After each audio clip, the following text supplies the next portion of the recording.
Bienvenue dans Expanse ta conscience, expanse ton pouvoir de manifestation avec Sonia Chenevier, le podcast spirituel.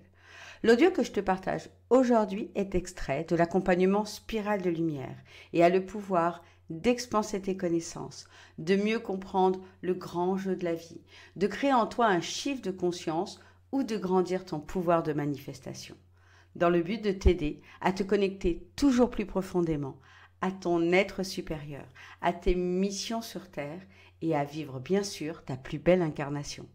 Si tu aimes ces enseignements et que tu en veux plus pour accélérer tes manifestations et ton cheminement spirituel, tu peux rejoindre Spirale de Lumière grâce au lien que tu trouveras juste en dessous.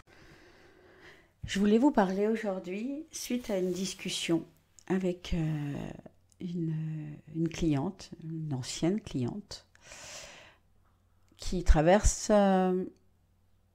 traversé là ces jours-ci une épreuve plus que très difficile. Donc on a eu un grand échange profond et je voulais partager ça avec vous. Partager que ces grandes épreuves qu'on vit sont en lien souvent, très souvent, en lien direct avec des balises karmiques qu'on a créées. Alors, comment on crée une balise karmique? On crée une balise karmique lorsque on vit dans le passé, parfois dans cette vie-là, parfois dans une vie antérieure. Peu importe, l'idée, c'est pas d'aller rechercher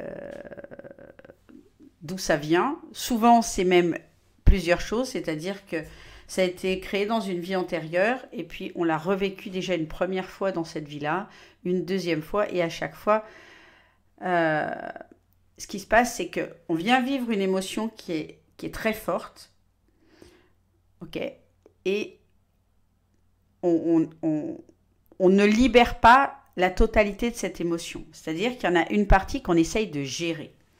On l'accueille pas pleinement. On n'accueille pas pleinement notre tristesse, notre colère, par exemple, ok, et on va comme mettre le reste un peu sous le tapis en disant allez c'est bon, ça va passer, avec cette terrible expression qui dit on va laisser le temps faire son œuvre.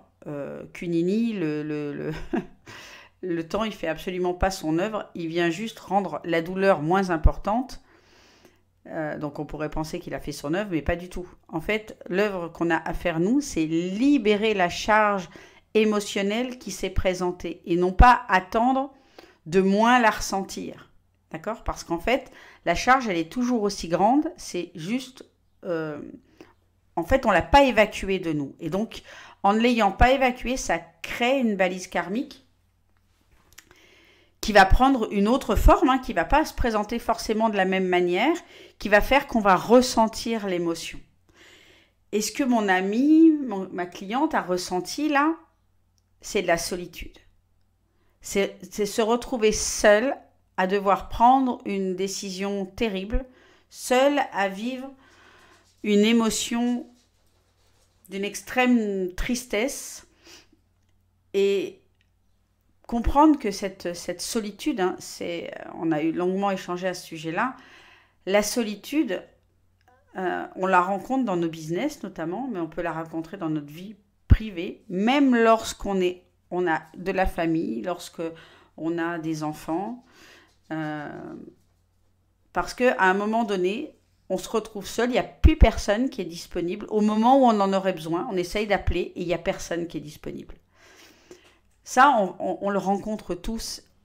Soit personne n'est disponible, soit on ne va pas oser parler de nos problèmes et on va se sentir terriblement seul. Et la solitude, c'est la blessure originelle.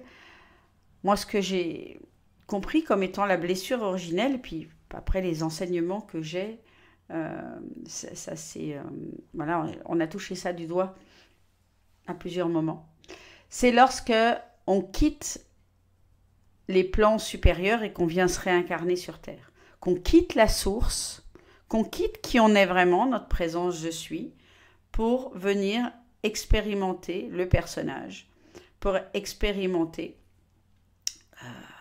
notre vie sur Terre, hein, vivre une expérience. Et là, on est comme coupé de qui on est vraiment. Et on ressent une profonde tristesse à être coupé de cet amour inconditionnel. Et du coup, c'est pour ça que la plupart des choses, des blessures qui sont liées à l'humain sont en lien avec l'amour, avec la peur d'échouer, la peur d'être rejeté, la peur de ne pas être à la hauteur. C'est le jugement que les autres peuvent porter sur nous, la société, les autres, et que du coup, s'ils portent un jugement, ils ne nous aimeront plus. Et c'est tout ce qu'on cherche à faire tout au long de la vie du personnage, c'est de cacher nos parts d'ombre, de cacher, entre guillemets, ce qu'on pourrait identifier comme de la faiblesse, nos parts d'ombre, pour être aimé des autres, pour être bien vu des autres, considéré des autres, etc. Donc, ce que je voulais vous dire aujourd'hui, c'est que oui, c'est normal de ressentir cette solitude. On la ressent dans notre vie privée, on va la ressentir à de multiples moments dans l'entrepreneuriat. Donc ici, c'est important de venir libérer nos blessures, nos balises karmiques en lien avec ce sentiment de solitude, de se sentir seul. Parce qu'en réalité, on est seul pour l'éternité puisqu'on est la source est seule. Okay. Et elle a créé, la source a créé bien tout ce monde d'illusions, a créé les milliards de personnages qu'il y a sur Terre, a créé tout ce qui existe en être vivant sur Terre, que ce soit les minéraux, les végétaux, les humains, etc. Du plus petit au plus grand. Mais que lorsqu'on a la vision de la grande image, tout ça, on n'est qu'un. On n'est que l'observateur. Et dans ce champ de multipotentialité, eh bien, il y a les êtres humains, il y a la Terre, il y a les autres planètes, il y a tout ça. Mais que tout ça, au final, c'est qu'un grand songe, qu'une grande pièce de théâtre que Dieu, l'univers, la vie, peu importe, a mis en scène. Donc, c'est logique de ressentir de la solitude parce qu'on l'est. Et à la fois, c'est aussi logique de ressentir de la solitude parce qu'on a été coupé du tout en venant s'incarner sur Terre. Donc, prenez le temps quand vous ressentez une émotion très forte, une épreuve très challengeante, de venir l'accueillir, de venir dire à haute voix c'est quoi l'émotion que vous ressentez. Et rien que le fait de dire « Ouah, je me sens terriblement seule », déjà ça va faire tomber la pression. Et ensuite de venir libérer ça, de venir libérer ce sentiment, de cette émotion de se sentir seul. Et puis, vous pouvez également, Spirale de Lumière est un groupe dans lequel vous pouvez venir vous déposer également. Évidemment, ça ne doit pas devenir, entre guillemets, un lieu où on vient dire tout ce qui ne va pas, mais que lorsqu'on traverse un moment vraiment challengeant, vous pouvez venir prendre du soutien ici, prendre la vision des autres, le réconfort des autres, la bienveillance des autres. Voilà, utiliser Spirale de Lumière comme ce que c'est en réalité, c'est-à-dire un lieu de lumière où on vient chacun, chacune, porter la lumière de l'autre, supporter la lumière de l'autre, permettre à la lumière de l'autre de s'illuminer encore plus. Voilà ce que j'avais envie de vous partager aujourd'hui. Vous êtes seul pour l'éternité, mais à la fois, vous n'êtes pas seul pour l'éternité.